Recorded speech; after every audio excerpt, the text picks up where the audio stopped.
Good morning, folks. This is Prakash Narayan. We're about to start the webinar on AI in action. Before we start the webinar is being hosted by ATEA, American Tamil Entrepreneur Association.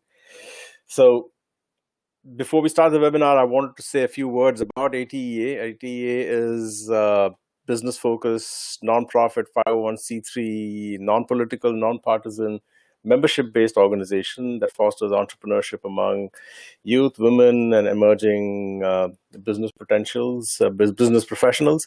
We are looking for potential entrepreneurs. We want to foster the spirit of entrepreneurship, and we're not necessarily restricted to serve the Tamil community. We do serve the diaspora in general, and in terms of activities, that we certainly hope that all of you are staying safe through this pandemic. And what we've done in this webinar series is allow us to get together as a group of professionals to, even though we're not able to meet face to face, to continue to have activities. And this is the third in the series.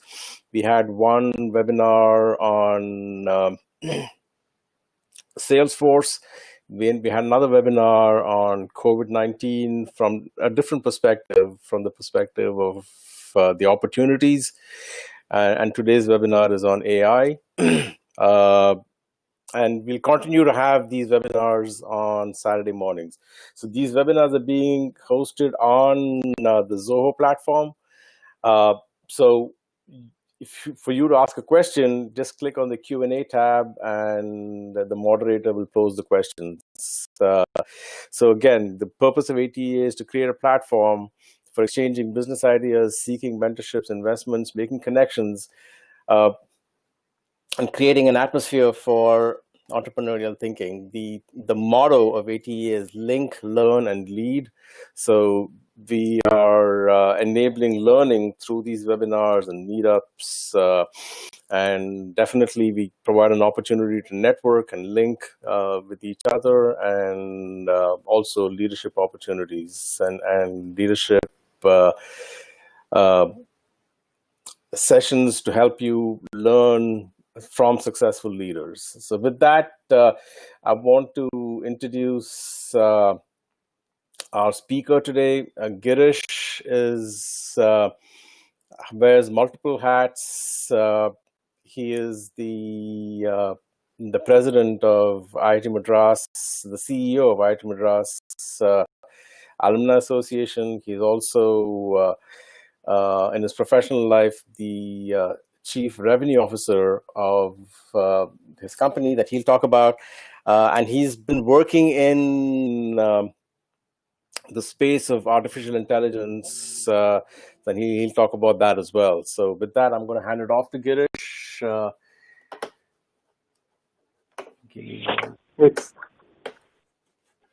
Thank you, Prakash. Totally appreciate this. And good morning, everybody. It's a pleasure to talk to you all today. Nothing like waking up on a Saturday morning bright and early. So Girish, you're now the presenter. Okay. Thank you so much. Again, ATEA has been doing a phenomenal job, very, very actively, very action-oriented way in getting, as Prakash mentioned, number of initiatives to foster innovation, entrepreneurship at every side of the ecosystem. So I'm grateful to what the ATEA does and continues to do with a phenomenal leadership team who are very action-oriented. So appreciate that. Again, thank you for this opportunity today. AI, probably the most talked about word these days, right after COVID, I guess. Lots of action, and I think the trend only continues to do. So I hope to share with you couple of areas that I have been working on. One is in AI ops, and the second is in chatbots and virtual assistants. I spent considerable amount of time, both from a product point of view, as well as I've been advising a very large enterprise here in Silicon Valley last year in their chatbot strategy and deployment, which they're actually now rolling out as well. And before that, I used to work for Passage AI, which got acquired by ServiceNow earlier this year in terms of developing a chatbot product there. Right now, I work with, as Prakash mentioned, Appnomic, which has a self-healing solution. So I'll kind of talk about both of these areas and then also give you a quick perspective on if you are either an enterprise evaluating chatbots or if you are selling to that, what you need to kind of look at and consider, keep top of mind. So Prakash, you can see the slides, right? I just want to make sure that. Yes, and just briefly, if people have questions, Girish would like this to be interactive, but the only way for you to ask questions is through the Q&A panel. So please feel free to pose your questions there, and I will interject. I'm the only one that can ask the questions, so I will interject and pose the questions to Girish when has a break in his flow of thought. Thanks, Prakash. So we have come a long way, right? We all remember watching Silicon Valley show on HBO when Jin Yang develops an app to hot dog or no hot dog. I mean, that was the very initial time of this stuff. We have come a very, very long way. Now, AI is literally everywhere. You can think of any area today, and you can see AI playing some role or the other. In some cases, it's playing a very, very core and important role, but in others, it is playing a very rudimentary role, but which is all expanding today. So if you look at the market strength and industry adoption area, where market strength determines the type of investment, M&A activities, and all that kind of stuff, on the x-axis, on the y-axis, it's all about industry adoption in terms of how is the product market fit, the type of features that are being deployed, and so on. This is from last year. So this chart, if you were to look at the current 2020 later this year, you can see some of these dots, definitely move, especially to the top, right? So significant action in every area, and I'm going to touch on two aspects of this, even though it can be applied everywhere else, right? So Gartner, if you look at any of market research, and I just took a couple three here. So about 2/5 of enterprises have implemented AI, and I think that is only increasing as we speak.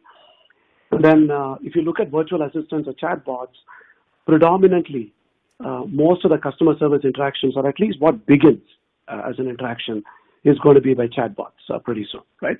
So you always start with a chatbot, and of course, if the chatbot cannot answer your questions, you'll end up going to a person. And this is only really reaching a point today with the crisis that we are seeing, and where the need for 24/7 quick interaction is only increasing as we speak, and that can only be served by a chatbot. And also the need for very, very current and very accurate information.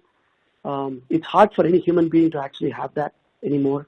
If you were to, for example, ask what is the number of people that died yesterday or in the last 24 hours till 8 p.m., right? The day before yesterday, the answer would have been 4591 in the US. But if you were to ask somebody, they need to really search for this information. Whereas if you set up the system to go and pull this data from a particular site, from CDC or Johns Hopkins, you'll get that information immediately. So in a lot of ways, if you design it right, a virtual agent actually can provide you more accurate information immediately. And it can also search a vast array of database or a current data set that it can provide you information from. So just to give you a reason why Google Assistant at times is a first source. But of course, if you need far more details, then you would want to speak to somebody, right? And if you look at by 2030, AI will be almost like the GDP of the US, right? So the size is just literally mind-boggling at this point. So what are the trends? So Forbes, couple months ago, before all of the drama and tamasha, started taking effect, said that the first trend is predictive analytics, and I think that is very, very key today. And it's even more important when you look at what Amazon, or if you look at Kroger, or if you look at Walmart, or Procter and Gamble, the need for prediction has only increased today, right? If you look at travel side, if you look at airlines, even though they're all struggling with things, but they need to predict when are things going to open up, when are things, and when they do open up, when are people going to start traveling, and what will be the demand. And this is an extremely subjective thing. At the same time, there is an art and a science behind it. And based on actual data, actual observations, you can make predictions. But and then when you keep going through the phase of this, you can improve the prediction based on AI and other means here, right? The second area is anomaly detection.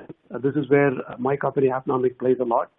So enterprises, when they are running applications on an infrastructure, it is even more important, especially in the domain or in the realm of a very, very volatile demand, in a changing demand. It is very important as well. And I'll talk more about it in detail. Cybersecurity is an area where AI ML hasn't played a whole lot. People talk about it, but the applications and the real implementation has been rather limited, very rudimentary, but it's changing. In order to make security far more effective, the role of AI is only increasing today as we speak, right? And the fourth is, AI it has to be inside. It has to be under the hood.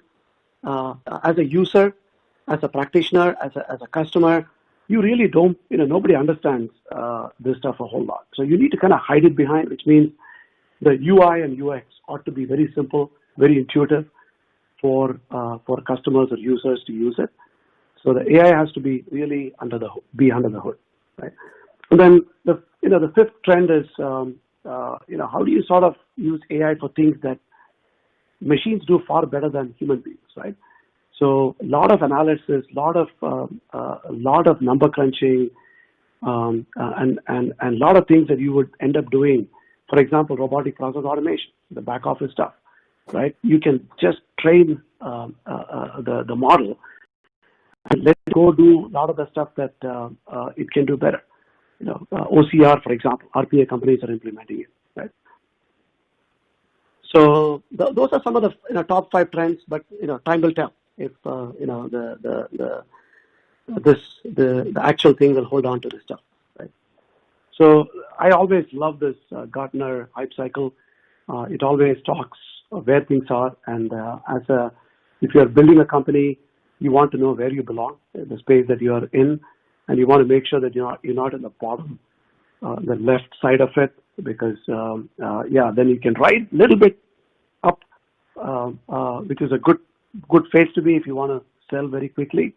But if you're right at the top of this hype cycle, you want to be very cautious, right? You don't want to be riding it down. Of course, if you are in the middle bottom or before that, as you can see where virtual assistants are, you have a lot of runway before the technology matures.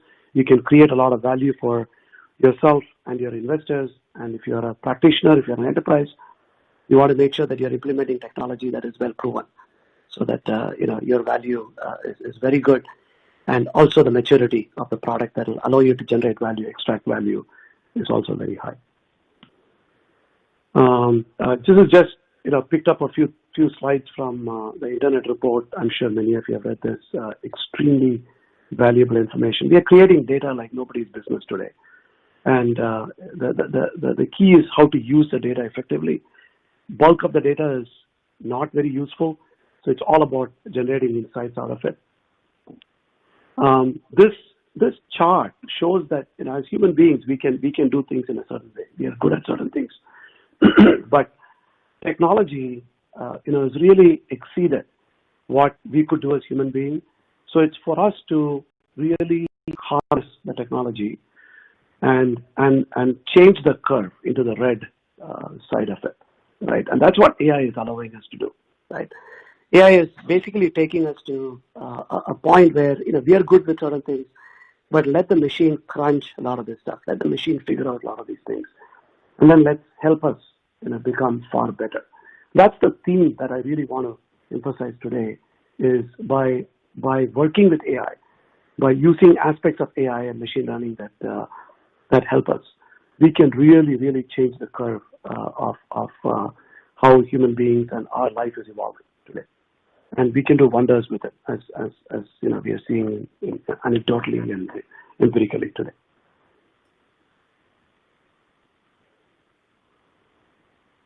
And you need basically three things with AI. You need real models, the algorithms, and all that kind of stuff, and you need processing capabilities. Many of you are in the cloud and semiconductor industry, I'm sure. Incredible innovation there. The number of companies that are doing graphics acceleration and neuromorphic processing and all the new stuff where low power based edge machine learning processing, etc. In addition to what NVIDIA has done and Intel has done and others have done, you need the processing capability to do that, which is now very much on our fingertips. And of course, AI is all about having the right set of data. And that's what we have, with what we generate, what we can harness, what we can continue to use. And just for those of you that, as a refresher, there are three basic types: unsupervised learning, which is primarily used for clustering, and then supervised learning, which is primarily used for classification, and then reinforcement learning, which is obviously playing and is going to play a bigger role in the future as well. So in technologies such as chatbots, a lot of the stuff that are used are supervised learning, whereas in things like AI ops, there is a mix of unsupervised and supervised learning that is implemented, right? So today with all the COVID stuff that is going on, people are really using a lot of the stuff. You may have seen that a couple of days ago, there are some apps that are able to use, or that are at least aiming to use, how your cough is, how they can just listen to you, not what you speak, and then determine whether it is a COVID-related cough, a persistent dry cough, or it's just a normal cough, right? Just because of allergy or some other thing. Again, the efficacy of this is still not proven well. It is still at early stages. But if this were to take off, then anybody with a smartphone, which seems like every man, woman, and child out on the planet today, at least most of the folks are, you can literally let the AI determine based on how you train it and how it's implemented, and how even you can do demographics, right? People in various regions, how their pattern is based on the allergy, for example, season in various areas. You can now train it based on that. So you can do wonders with it, assuming that the ability to train it and the data that you have to train it is sophisticated and vast enough, right? And Apple and Google are rolling out a tracking mechanism today, and this software, assuming it gets used, can become pretty effective. Indian government has actually started doing this pretty well, and the contact tracing applications have become popular. Depends on how we use it, how much we can glean from this, and these are amazing advancements by using existing devices, but right in the back of it, you have enough data that will actually change our world, right? Telemedicine. Girish, the one question there is the intersection between the convenience and the privacy, right? So while it's good that contact tracing can be done, where do you draw the line between contact tracing and privacy? So that employers, what if employers could know your whereabouts, or insurance companies could know your whereabouts? So where do you draw the line is the question. Yeah, it's a great question, and I think still very tough to answer that. But I think here is my way of looking at it, right? It is going to be the classic puzzle, and that's what we live today, right? When we start using a mobile phone, we already have that puzzle, right? The question is: A, who has access to your data? B, how is that access? What information is provided to whoever has the access? And then C, do you have control over who you want to share it with, and what you want to share it with. And then 4, transparency. Do you know where the data is going, right? So in all of that, I think in the case of Facebook, for example, in the past, right, with what happened with Cambridge Analytica, a lot of people didn't know where the data was going. So giving that transparency or information upfront is going to be a big aspect to this, so that everyone knows in a very simple words, not with a 50-page acceptance form, right? That you know what is being shared, who gets access, and then you determine where it goes right up front, at a click of very quickly. And then second is the companies that are using it or the organizations that are using it, if they have the right audit mechanisms in place and they have the right way for other people to examine it, and they're very, very, very transparent about it in their reporting and all that, that can help at least the credibility. I think Apple and Google have established that, especially Apple.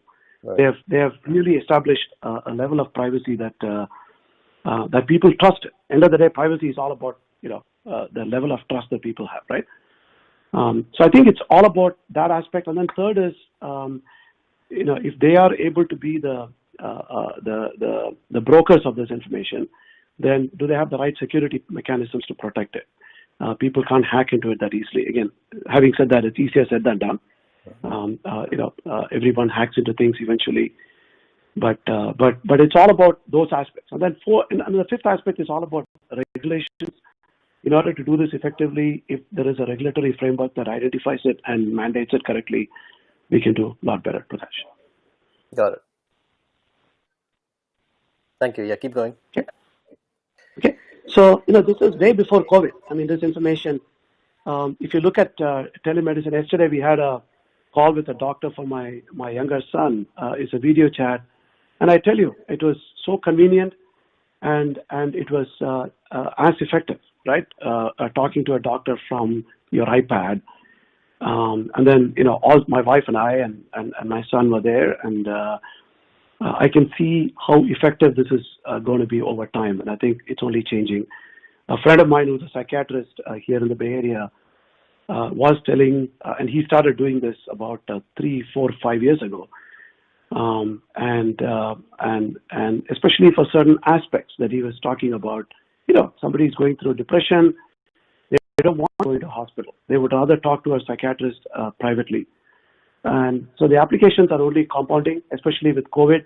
Nobody wants to go to a hospital unless you have to. And then the doctors don't want to see somebody unless they know for sure that they need to be examined, right? So this is going to put a lot of emphasis on how things are done. So going back, sorry, one sec, Girish. Going back to that slide. So how much of it is diagnostic? So I've read about it, but maybe you can confirm that they can actually, from your eyes and face, they can actually not just go beyond talking to you, but be able to do some diagnostics also. So did that happen in the call yesterday, or is that something in the future? Yeah, for us, that...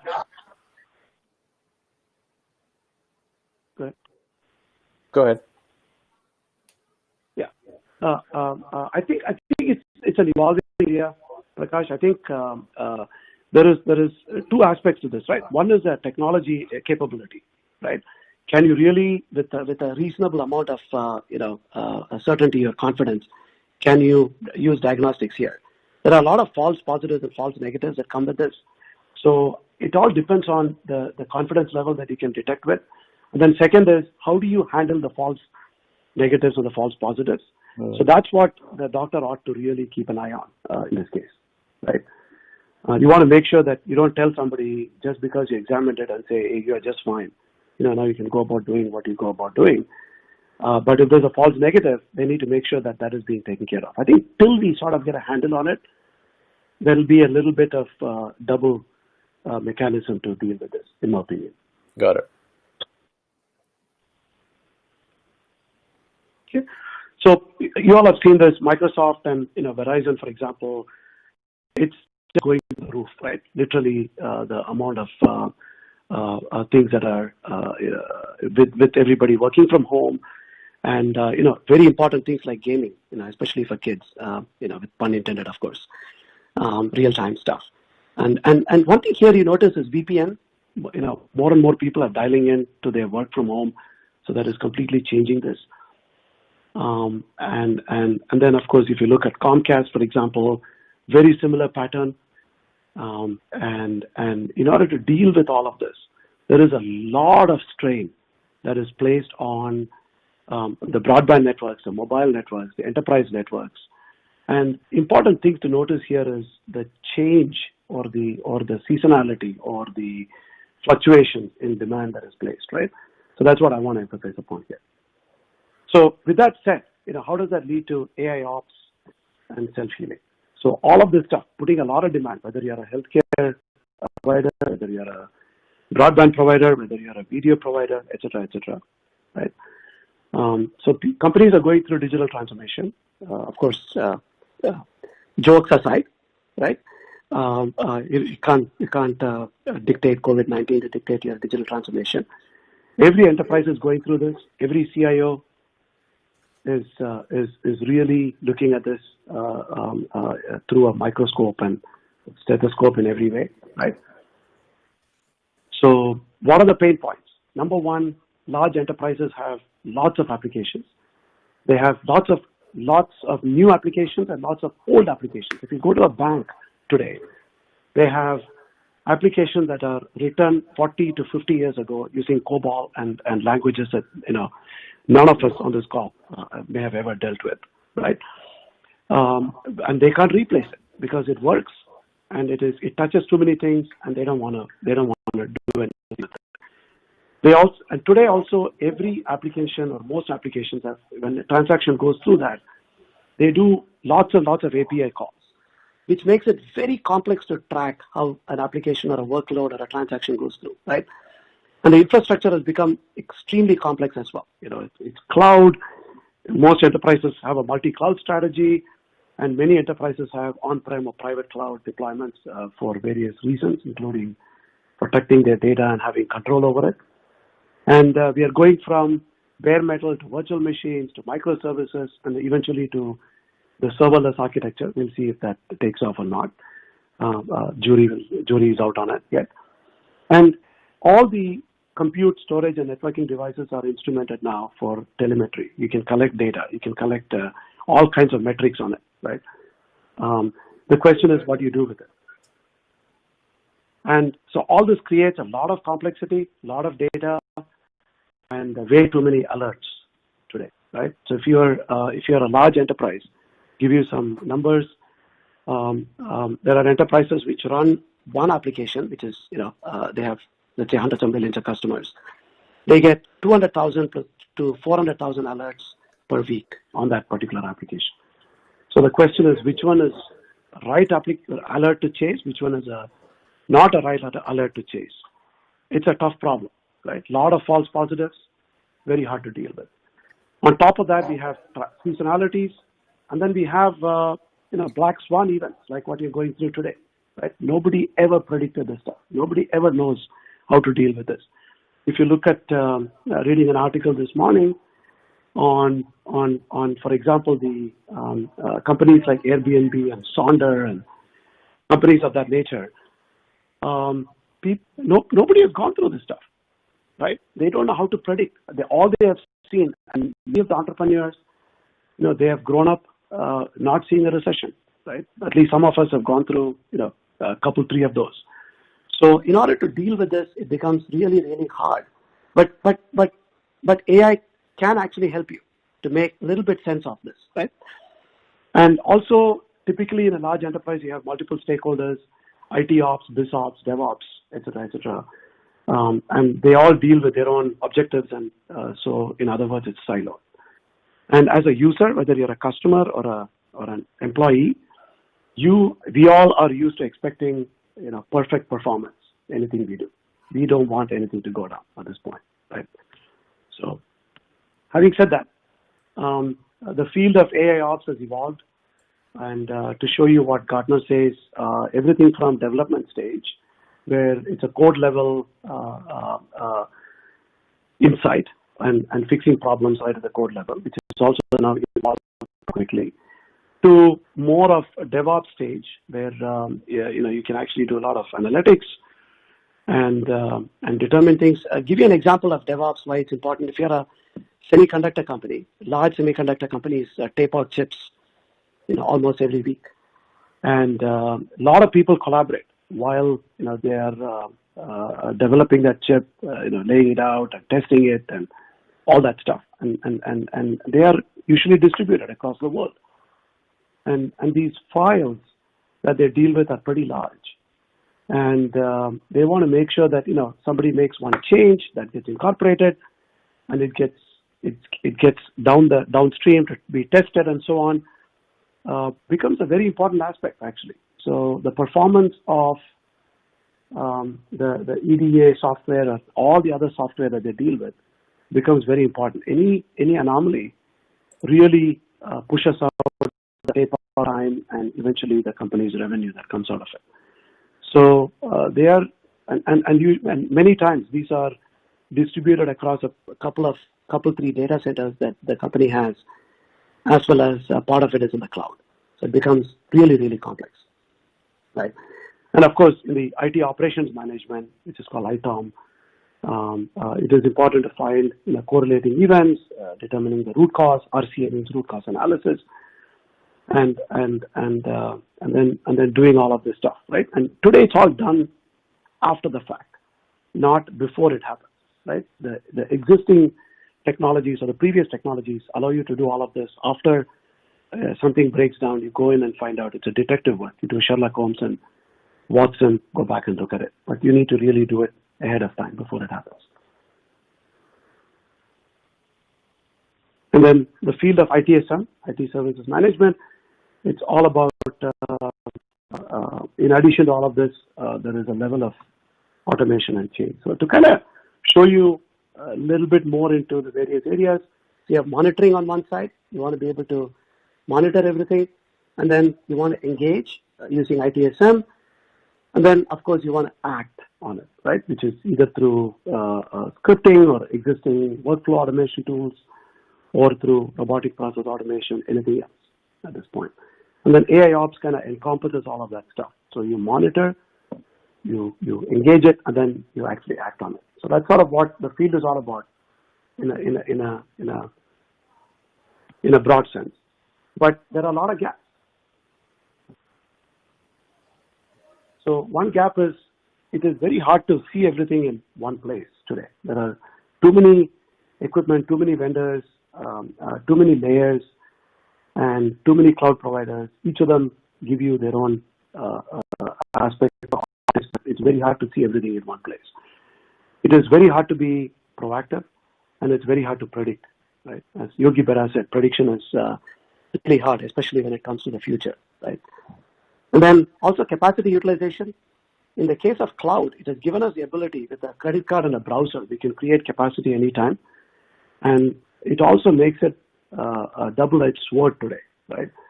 That if you're a site reliability engineer who's tasked with providing the right capacity, one way to do this is increase capacity and don't bring it down. Obviously, that is good during when your traffic increases, but when it decreases, you're not optimizing. And this is important when we talk to private equity companies or private equity owned companies. They say that by doing good capacity planning and optimization, you can actually bring down your cost by about 30%.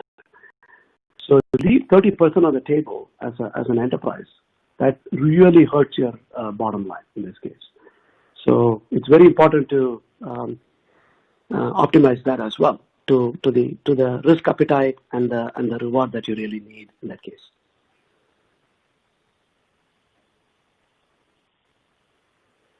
So you need to really go from looking back into the future scenario. So you want to be preventive, and then you really want to detect lead signals, leading indicators, and that's what this whole concept of self-healing is all about. It's all about finding the leading indicator, right? It's like what the economists do today in terms of finding if there's a recession. There are a lot of lagging indicators, but finding the leading indicator is key to all of this stuff. Consumer price index, manufacturing index, etc., etc., etc. Many of them are trailing indicators, but you really want to find it ahead, right? The stock market, for example. And then, you want to go to the root cause. Oftentimes, you can put a Band-Aid by fixing a problem. Not enough. You really have to know what really caused it, right? Give you an example. If you're a bank and then, you find that your transaction volume increases between 9 and 10 a.m. on a Monday, and somehow a particular application keeps getting choked. And then you say that, in order to do that, I just increase capacity. That's fixing the problem. Between 9 and 10 a.m., I keep increasing capacity. That may solve the problem temporarily, but what may really be happening is you may have some back office batch jobs that are being processed, during that time. And you really want to change. All you need to do is change the time from 9 and 10 a.m. when that happens to maybe between 4 and 5 a.m. that morning, right? When the rest of the stuff is not happening. So in order to find that out, oftentimes it becomes hard to find it. But if you can actually solve the problem without increasing capacity, without incurring cost, right? Or without incurring performance issues for your users at that point. So it's all about foresight. It's all about going away to this. So you can do all of that. The way we do that with Appnomic, our solution is you need to have collective knowledge. That means you look at the dependencies, the how things are flowing, the overall map of this stuff. You look at situation. You look at somehow you can use time series analysis to determine seasonalities. You can look at how a user journey is, how a workload flows, and you can abstract out a lot of stuff. And using AI, a lot of the unsupervised learning methods, you can make sense out of this very quickly, right? If you track the right metrics, and then you can detect leading signals, and usually the leading signal will tell you one of two problems: either you have a capacity problem or you have an anomaly problem. And then when you know that, you can look for the root cause, and then you can figure out what is the right rectification action or how to make it, how to fix it. And once you know that with a reasonable amount of certainty, then all you need to do is run a script or whatever is your mechanism to automate it at that point.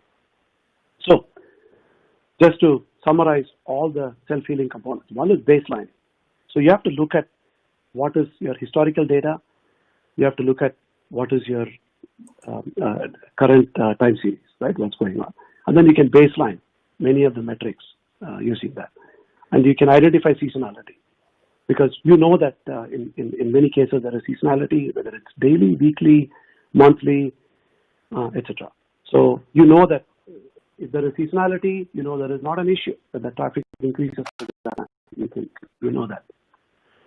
And then you need to really do a lot of causation, and we all know that correlation is not causation. So a way to figure that out is going to be the key to all of this stuff. And what we have found is mapping your workload and the behavior based on expected behavior and what is actually happening. And if you map this, you can come with some sort of causation in this case. Right? And then I already talked about rectification, and then you need to detect early warning signals. So it's about alert suppression. Make sure that we have a way to suppress alerts that don't matter, and then only look at what is really important. And then talked about root cause, and then capacity planning. Right. So going back to that previous slide, Girish, the question is in alerts that matter. So where is the judgment happening? Yeah. So what happens is when you have a dynamic baseline. If you look at this small icon here, right, the gray area here on the top left here, that is sort of the dynamic baseline that you have determined, and that keeps changing based on the data that you learn. Right. And then the black line is the actual observed thing, right? So only when that black line goes outside the range, then you go and look at what is an issue. If it is within that range, you really don't worry about it. And it's all about determining what is the right baseline to use and or which metrics and which metrics not to use, Prakash. Okay. That's the way to know. And then when you map an alert, so if you, let's say you baseline a particular cluster of servers, right, or virtual machines, or a Kubernetes cluster, right, and you get a lot of alerts from another cluster where you realize there is not an issue, then you don't have to worry about that alerts. You can completely suppress it. But whereas if you get a bunch of alerts from the cluster where you see a particular anomaly happening, then you want to go in and examine it in detail, right? So it's the way you segment it. That's what determines which alerts are important, which alerts are not important. Perfect. Okay. Thanks. Okay.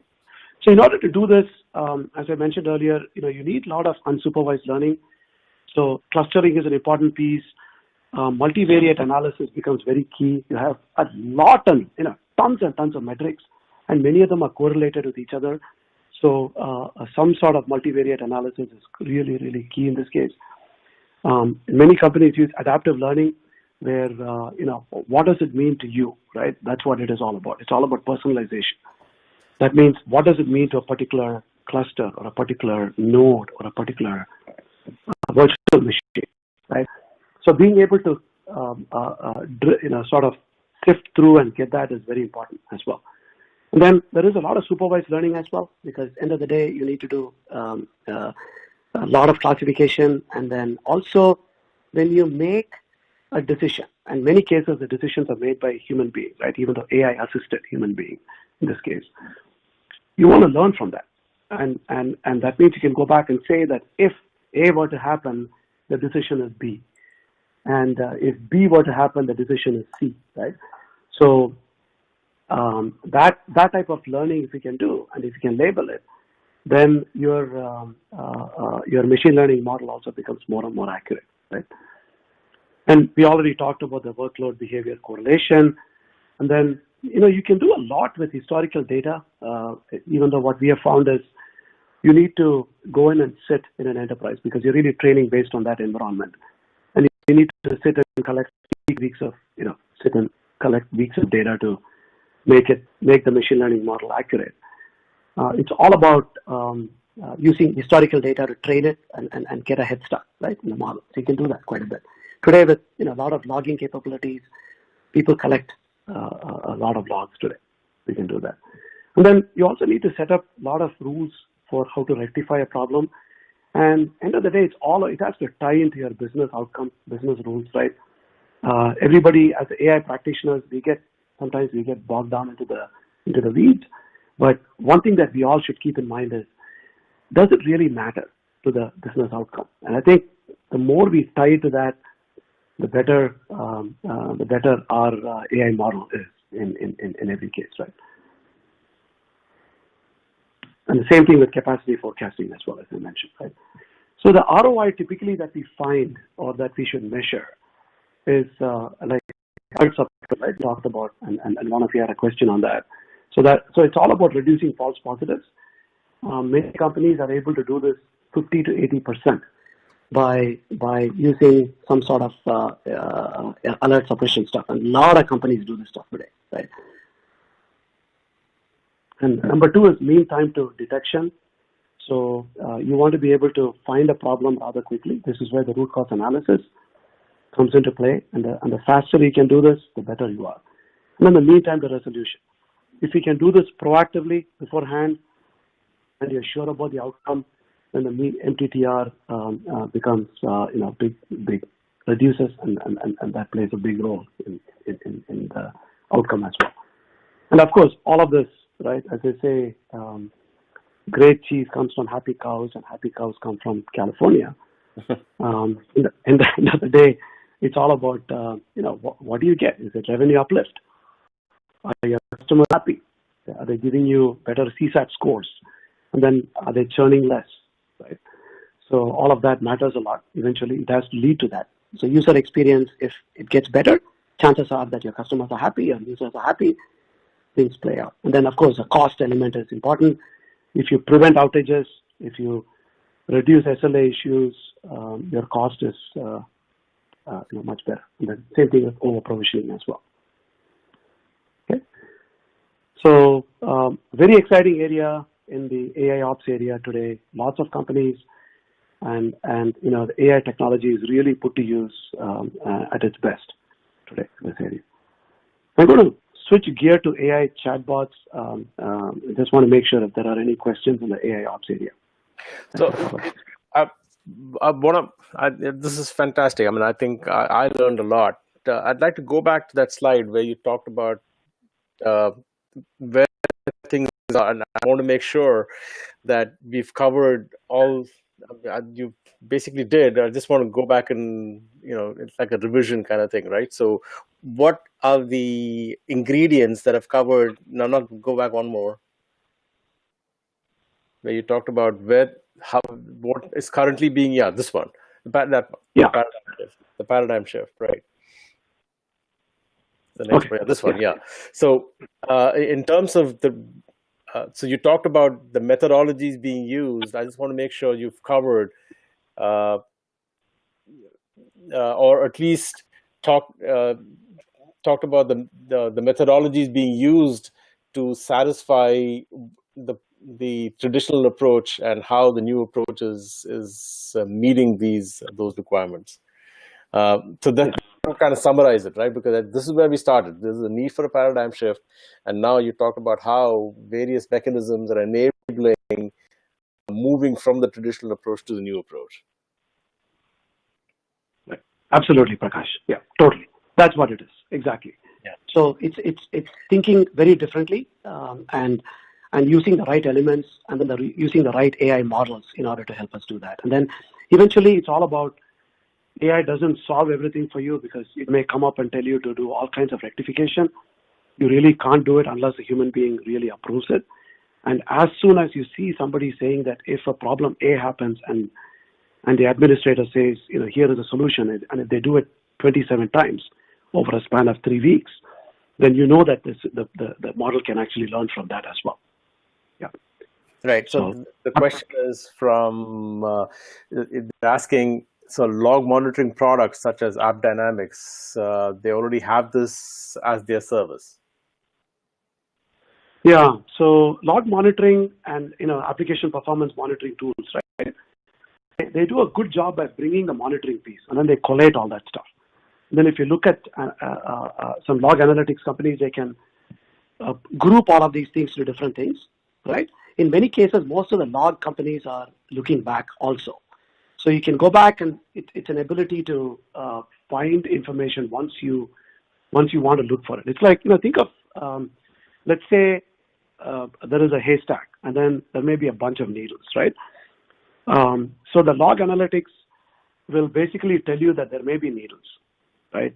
Mm-hmm. Now, you need to go back and then, first of all, determine, is there a needle? And secondly, if there is a needle, where is the needle, right? So there are 3 questions here. Knowing if there is a needle. Secondly, knowing how many needles are there, and then knowing where the needles are. And then the last piece is, if there is a needle, what do you do with the needle, right? Mm-hmm. Does it really matter at this point? So I think the tools that you need is application performance monitoring. They kind of give you the monitoring piece. Then you have analytics and logging tools that actually kind of collate all that stuff. But then you need a few more things in it, which is the overall situation, the overall view of all of this stuff. Then what is your boundary, what else has happened, right? Has somebody sprinkled needles, or how did needles come about, right?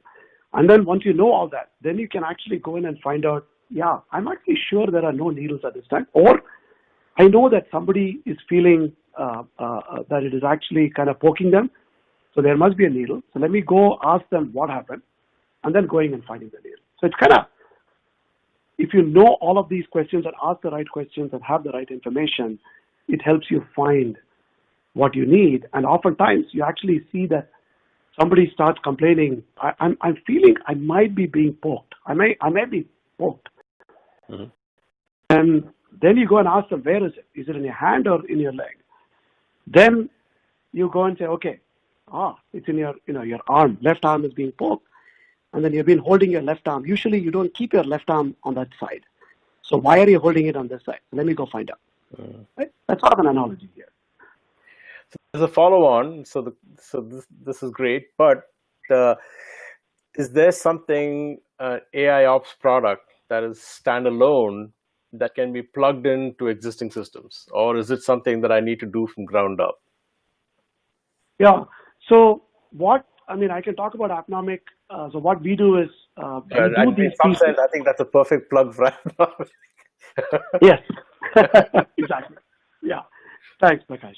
So we use monitoring data from tools, that APM tools, and then we ingest all that data into our tool, right? So we sit in as the predictive engine here. So we ingest data from all the APM tools, and then we do the prediction, and then we also then talk to the workflow automation tools, ITSM tools, RPA, and all that kind of stuff, to eventually do the mediation or rectification mechanism. So that's what it is today. So you can go in, plug in this thing, it'll listen to all this stuff once you put in all the APIs and ingest data, and then it'll actually spit out, here is what the problem is before it happens. Usually it's about 30 minutes to 2 hours before something happens. Awesome. Before you leave this, there's another question. So staying on this slide, the paradigm shift slide, right? So the question is now, from an ROI perspective, how do you know that, yes, you've gone to this new approach, you've deployed AI, but how do you know that there's an ROI? Yeah, totally. I think the ROI here, going back to this, right? I think you really have to measure it before and after. So, one way to do that is alert suppression. One way to look at it is how many outages have happened, and then how long has it been taking to fix those outages? Has that time reduced? And third is the false positives, right? Even what the prediction mechanism tells you. What if it keeps telling you to keep doing all kinds of rectification? So you need to also measure. So you should really compare what you used to do before with what you're doing today. Got it. And I'll actually talk a little bit about that later in the thing about how best to measure it and what are some of the stuff that you really need to keep track of that actually when you do the ROI. Perfect. I think we can move on now to your next topic. Okay.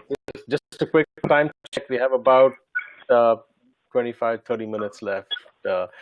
So hopefully people asking questions can bring those questions in. So I just want to make sure that we wrap it up in 90 minutes. Yeah. Sounds good. So chatbots, we all use chatbots. All of us have used it. And so chatbots have become very relevant. I mean, even if you look at COVID, right? So there is a real, as I was mentioning earlier, right at the beginning, that we all want correct information and we all want it at our fingertips, right? So COVID is just an example, but I think all of us use it everywhere. Nowadays, chatbots have become way of life, right? I'll skip through this huge market. I think the market is growing pretty big. Whether you look at it in round or square, tons of companies. Of course, there have been consolidation. So I'll really skip through this. So 3 primary applications with chatbots. One is customer service automation. So you want to, instead of talking to a person, you actually start interacting with the chatbot, various experiences, and which is, I think, one of the biggest use cases. The second is if you want to discover and buy something, a conversational commerce, you can call it.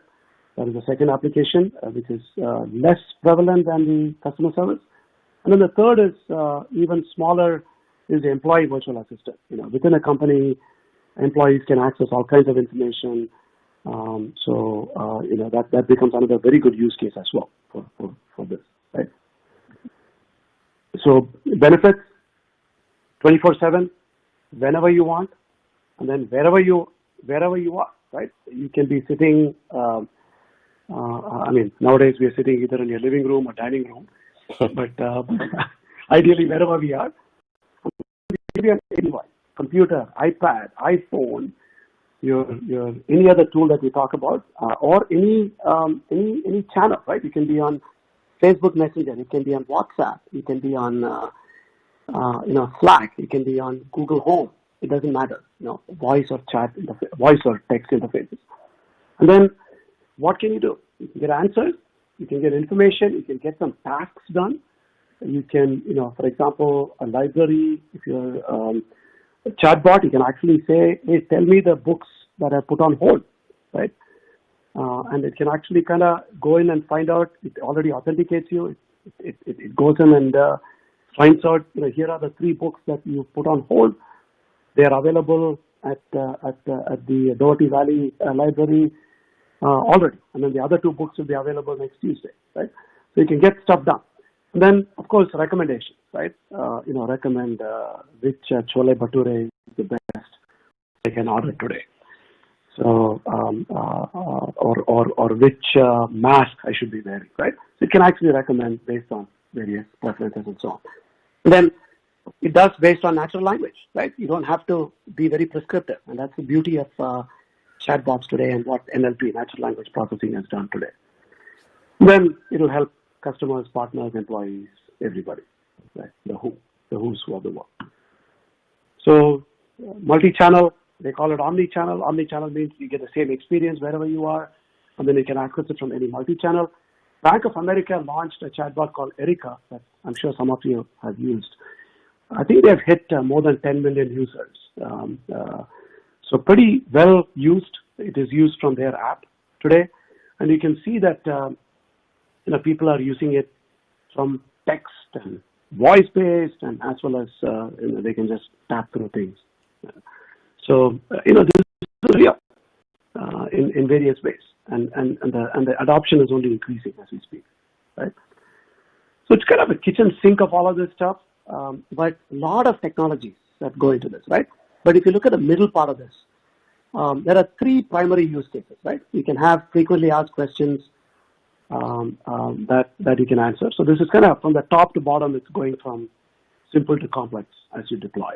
So if you're an enterprise deploying this, you would want to roll out initially answering questions. And if you launch a new program, for example, if you're launching a new performance review program, then you would actually have a lot of FAQs, because every employee in the company would want to know what happens, how do I get paid, what are my objectives, all that kind of stuff. And then how do I report this, how do I know this? So instead of the HR team being inundated with calls, people having to read through documents and tons and tons of documents, you can now ask the question in very simple words, and the virtual assistant can respond to you. And this is easiest thing to train. If you have a set of FAQs, questions and answers, today with the technology, that NLP technology that companies have, it can understand the question in multiple ways that you ask, using various ways of knowledge-based query and intent classification, and it can answer you. Then you have some basic set of transactions. If you implement it, you need to authenticate a user, and then any transaction that you want to do, whether it's customer service or commerce-related transaction that it can do. And then over time, it becomes lots of multi-steps. A decision tree goes through very complex dialogues, and then it can get things to you. All this stuff. If the bot cannot answer your question correctly, or if it does not understand what you're asking, there should be a way out. And the way out could be either connecting you to a customer service representative, or it can just create a ticket in the ticketing system and then give you updates saying that, hey, sorry, I could not answer your question, but here is what I've created a ticket. Somebody will be in touch with you in the next 24 hours. Whatever is the response, right? And so lots of technologies. The things to keep in mind is NLP technology. So things like bag of words, word embedding. These are all technologies where if you have a word that you or a question that you type, then it can actually map that and map it to something that it understands based on a number of these aspects. And then once it understands what you're asking, then it checks whether answer to that, right? And then that's what it does, and then brings that over to you. And you can also design it in a manner where it becomes a back and forth, right? It becomes a question. Is this what you mean? You may say that I'm looking for a pen, and it'll come and say, I have a red pen, or do you want a red pen or a blue pen? What is your preference? And then you may say, I want red. Then it'll go back and bring up all the things that are red, right? In a very simplistic sense. But if you don't say a color, but if you say something else, it'll come back and tell you, sorry, buddy, I could not understand what you're saying. You really want to say a color? Did you mean this, this, this? So in all of this, there is also a lot of sentiment analysis, because the last thing you want a chatbot to do is not being sensitive to what the user is saying. If they really get upset or their tone changes, especially for the worse, right? Tone changes for the better is okay.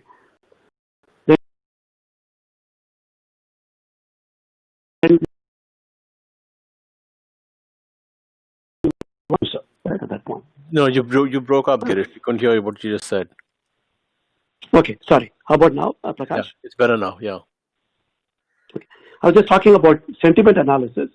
It is important to know a negative sentiment in particular. A positive sentiment is good to know, but a negative sentiment is even more critical at that point. Yeah. And one of the things that chatbots do struggle with even now today is keeping context, especially when you switch topics. So you're talking to a chatbot, talking about something, and then during the middle of the conversation, you change the topic, and then you come back to the old one. That is an area where chatbots are struggling with even today, right? You can handle it within a certain extent, but if it is completely open-ended, it becomes very hard. A lot of companies do this by restricting it. For example, if you're an e-commerce customer service chatbot, and then you start talking about COVID, it wouldn't understand, right?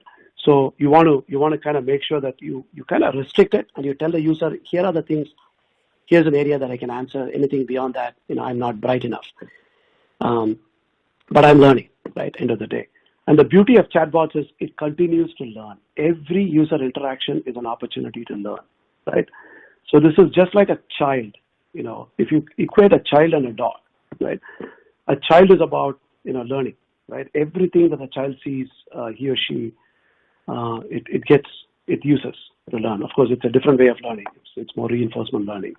But in this case, it's very supervised learning, right? Whereas if it's a dog, after a while, the dog doesn't learn anything new, right? The dog does only what it does. It has learned all the tricks that is in play at that point. So I'll kind of skip through this. I really want to look breaking at. Up again. Do you want to deploy? Okay, sorry, Prakash. That's better now. Yeah, thank you. Much better. Okay. Yeah. Okay. Sorry. So I just want to highlight a couple of things here. If you're an enterprise deploying a chatbot, if you're a chatbot vendor selling to an enterprise, they're going to look at it as whether it's a platform, which means it addresses all the use cases, all the stuff, or if it's a very vertical tool, which means for example, there is a marketing a chatbot, right? If you look at a company called drift.com, it actually does a lot of good stuff with the lead generation. But whereas if you look at a platform that is a chatbot platform, it can do everything from customer service automation to employee chatbot to everything else. So you kind of want to, what is the capability? What is the use case? What all can it do, right? And then also you look at the NLP, right? How good is the NLP? Is it versatile enough? And then all that kind of stuff. So I'll kind of skip through this, but anyone interested, I can share these slides, of course, without an issue. Okay, but end of the day, if you're an enterprise, you're going to look at one metric, which is adoption, right? Are people going to continue using this stuff? What is going to make them use it? What is the value for all of that? So that's why I kind of highlighted that in bold, that it comes with. So, 3 metrics: CSAT, customer satisfaction, and then end user, you want to measure net promoter score. And then, one of the other stuff with chatbots is you want to measure what is called the customer effort score, where does it actually make it easy to get something done? That, end of the day, that's what is key, right? Because today you get things done by a certain way, but if a chatbot is going to make it easier, it reduces the steps, right? It gives you convenience. You can say it on an Alexa or a Google Home, etc. Then it'll actually make your life a lot easier. So mention, you want to keep an eye on adoption rate, right? Why, how many people are using it? What is motivating them to use it? What are they gaining by it? That means you also have to look at, how long are they interacting with it, and then are they coming back to use it, right? And also the improvement in accuracy. When you deploy a chatbot, typically the accuracy levels are in the 30 to 40%, right? Right at the beginning. But the more and more people use it, you can actually increase it up to 80, 90% or even more. Again, that 90% is based on the fact that people are not asking completely out of context questions, right? So it's always within the domain at that point.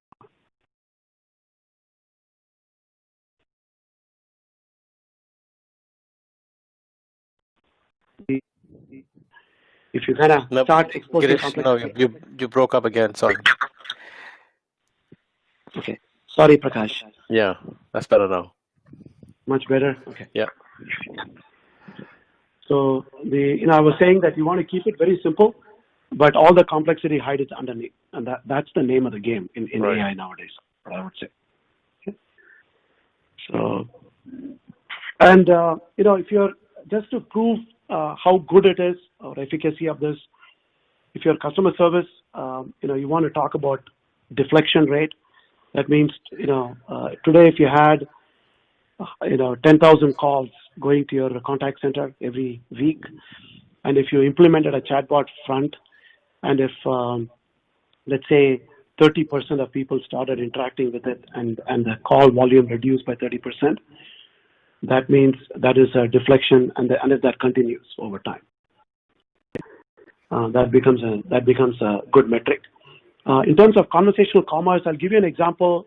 Once I worked with an online education company where they did a A/B test, right? They implemented a chatbot for people to find a course to take, online course, right? It's one of the MOOC companies.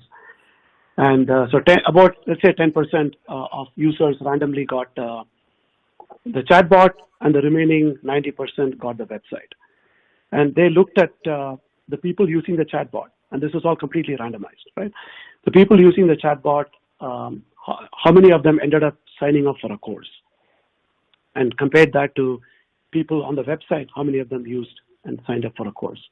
And you want to measure that if there is a statistical significance. And in one customer, there was a significance. In another customer, there wasn't a significance. So they ended up finding that, it was only marginally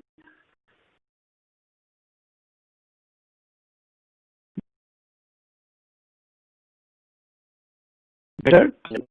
It was finding. Yeah, you're breaking up, Girish. Sorry. Oh my goodness! But I don't know what's going on. Okay, it's what you're just doing is perfect. So maybe it's the position of the phone. Yeah. The phone. Okay. Yeah. So keep going. Yeah. And then if you're an employee, a virtual assistant, it's all about adoption, right? And then also how much are you deflecting tickets, and that's kind of the measure of ROI that you want to take at this point. So just in general, whether it's chatbot or otherwise, if you are developing AI-based solutions, or if you are deploying, right? These are things to keep your eyes on. Essentially, the training data set is what your model does, what your AI model predicts, or what it says.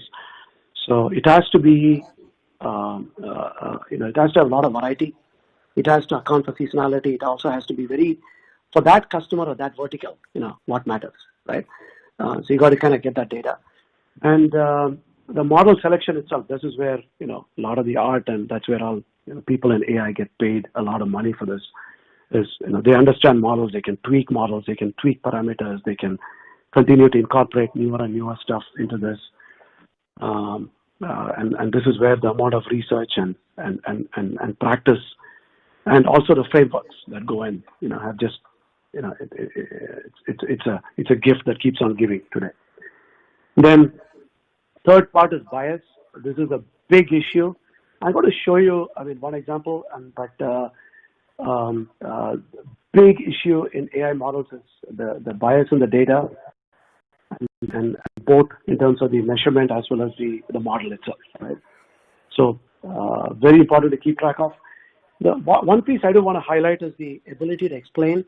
So even in the case of AIOps, then if your predictive engine comes and tells you, reboot this particular server, or clean up this disk, you're going to do it, or shut down this process, or reprioritize a particular application. You want to do that, and you need to know why, right? So the model has to tell you, why am I asking you to reboot the server? So it needs to come and tell you that there is an alert that shows that this particular server and this particular cluster has an issue, and the issue is caused by this, and the issue is caused because of whatever ABC. And if you can tie that in and understand it, that's when you're going to reboot the server. If you cannot, you're not going to go on a hunch and say, I'm just going to keep rebooting things, right? And especially if you're in charge of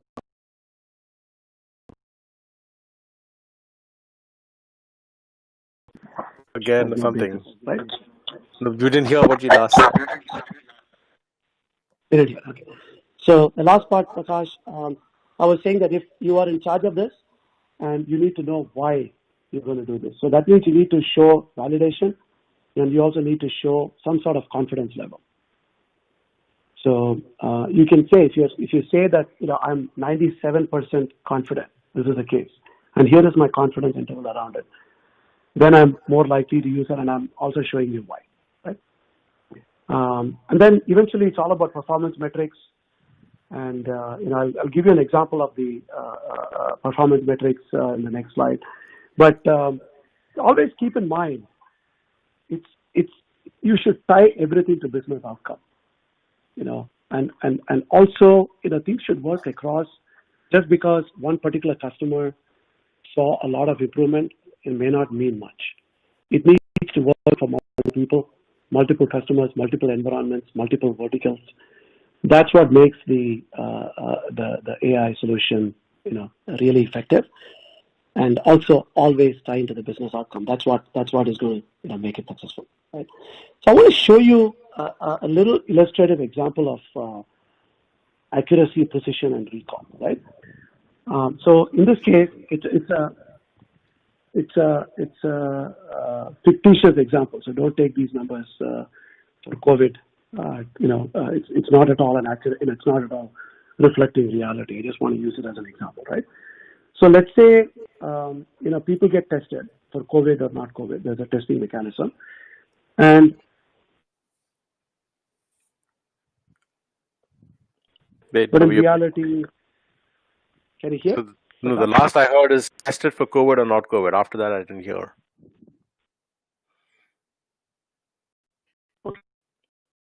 No. Yeah.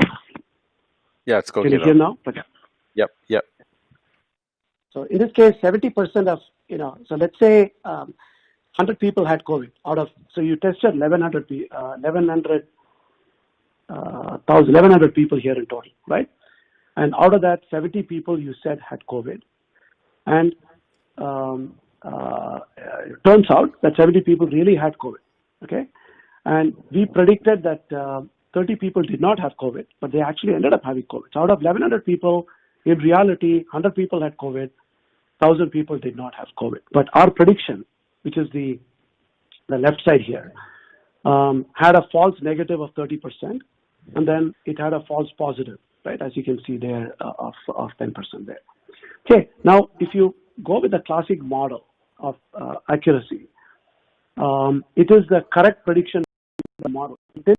The model is 88% accurate.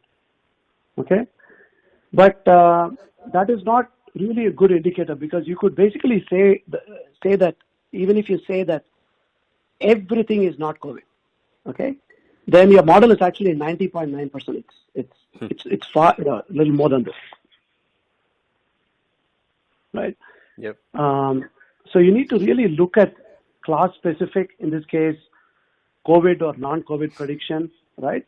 So if you really use that mechanism, you are actually able to predict the precision of COVID patients is only 40%, whereas your prediction mechanism of not COVID is 97%. And the reason here is your sample more non-COVID than COVID today, right?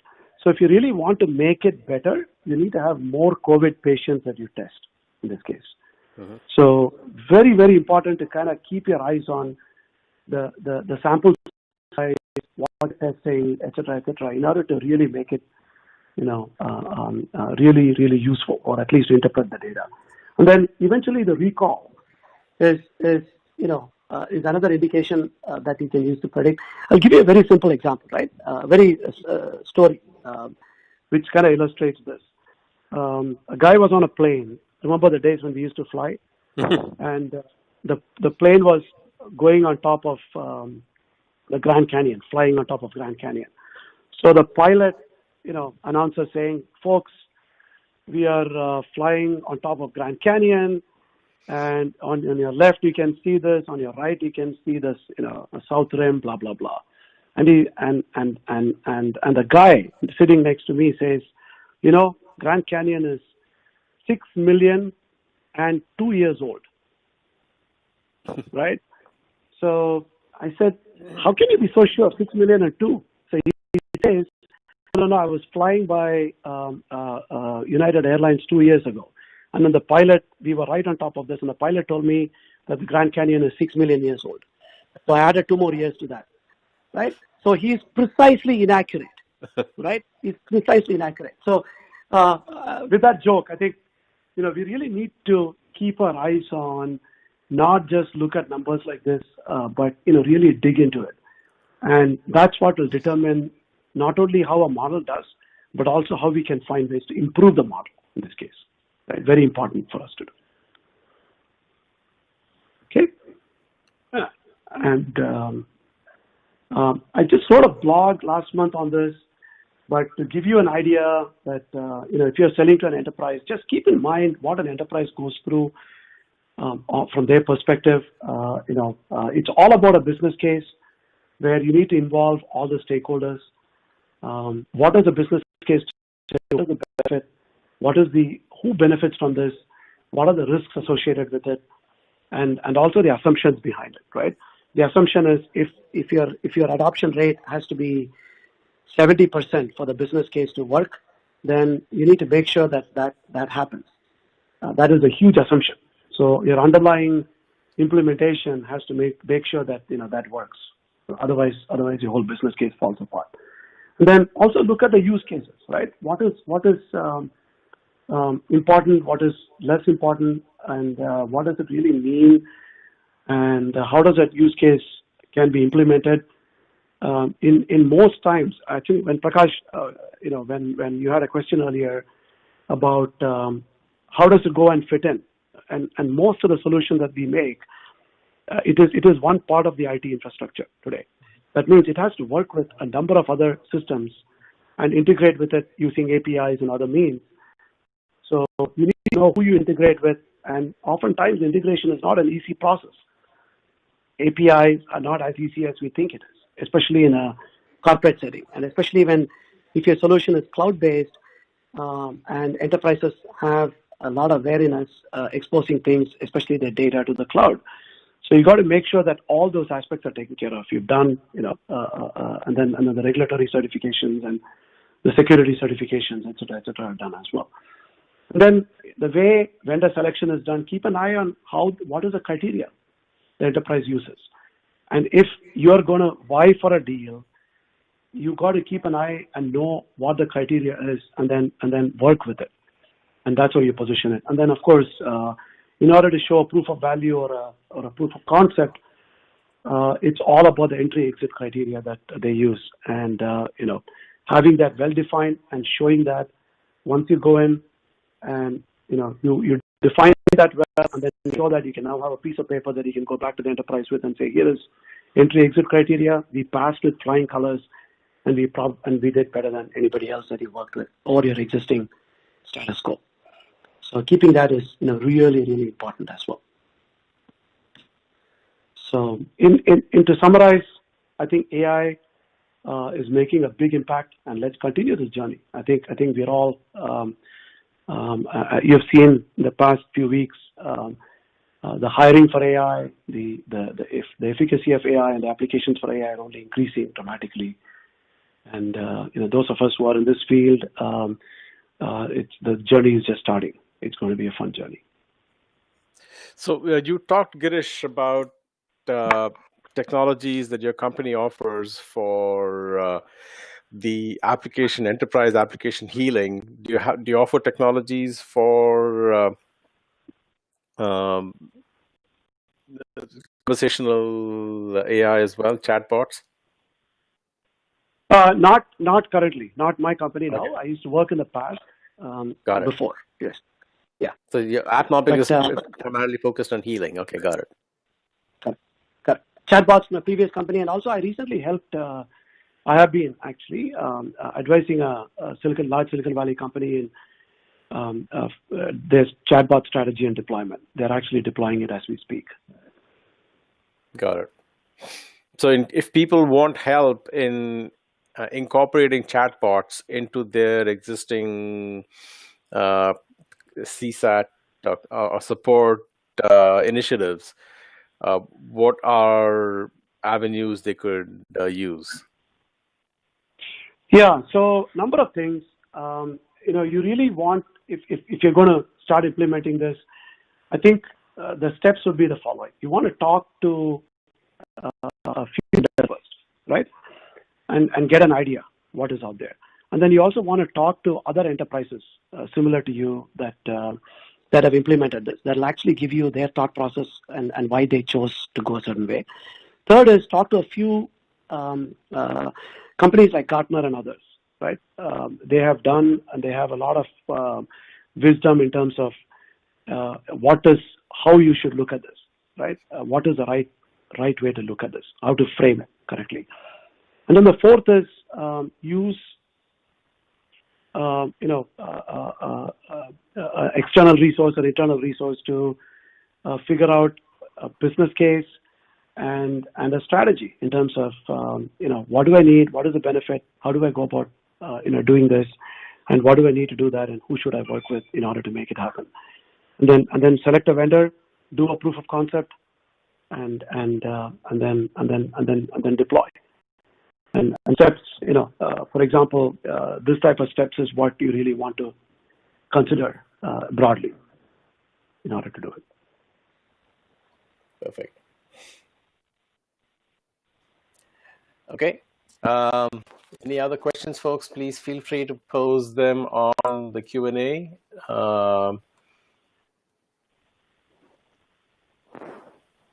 We got a couple more minutes. If there aren't any further questions, Girish, I want to thank you. This has been enlightening. I think it's kind of broadened our horizon and understanding. You kind of walk through the entire gamut, right? So where AI is being used, why it's important, and focused on application healing, and finally through conversational AI and chatbots. So kind of walked us through the entire what's happening and how it's being used. Very useful. And there is a question. Hang on. So the question is in terms of advancements expected out of AI in the automobile field, particularly in the electric vehicle domain. Can you speak to that? Yeah, great question. I think the EV space, Tesla has done a phenomenal job, right? If you look at what they have done, they have, cars have like 8 cameras. They do quite a bit of image processing, and they have to make real-time decisions. It's talk about edge application for AI, and also talk about data volume, right? I think Tesla. There's a video from the self-driving guy about they use PyTorch framework, to process the large volumes of data coming out of the cameras they use. So there are, few things there, right? The chances of false negatives from these cameras is disastrous. You can't see an obstacle. There's an obstacle, and then your system says there is no obstacle. You're doomed, right? So 99% of cases you can do a pretty good job, but it's that 0.01 eventually that comes into bite us, right? So I think it's a constant improvement. There are two aspects to this. The model itself is not a problem. There are enough CNN models to do all of this stuff. They do a good job. Maybe tweaks, but it's all about data. It's all about the versatility of data, and it's all about the processing capability, right? That's the struggle that you have. The limit is processing. It's a limit on data, and the limit on the variety of data that you see. That means the different scenarios that you're not anticipated, right? Because you have, let's say, the vehicle relies on traffic sign, and the traffic sign is moved, or there is a reflection of the sun based on certain time of day that changes it. So the corner cases there are too many, to enumerate. So I think any advancement that can help us go through those enumerations without having to go through every single case before it happens, right? You don't want to lose a person just because that's when you found out that there was a problem. I see that's where a lot of improvement potentially is going to be coming in. Okay. Thank you very much, Girish. And good day, folks. Thanks for joining, and keep checking the calendar for, we already have a schedule for next week. So next week it's going to be on Industry 4.0, and I'll send out a poster on that, so you can keep your eye, and the calendar will get updated on that as well. Before I sign off, I wanted to give a plug for Tamil Suvai Radio. So RJ Sudha is going to be running the show this evening. She's running the show virtually, and the guest today is going to be Emma Rangaswamy. So please, it's 7 p.m. Pacific. Check your respective feeds, and for information, it's going to be on Facebook Live. So Tamil Suvai Radio, Google that, and you'll find the feed for it, or search for it on Facebook. Thank you. Good day. Bye. Thank you, Prakash. Thanks, everyone. Cheers. Yep. Bye.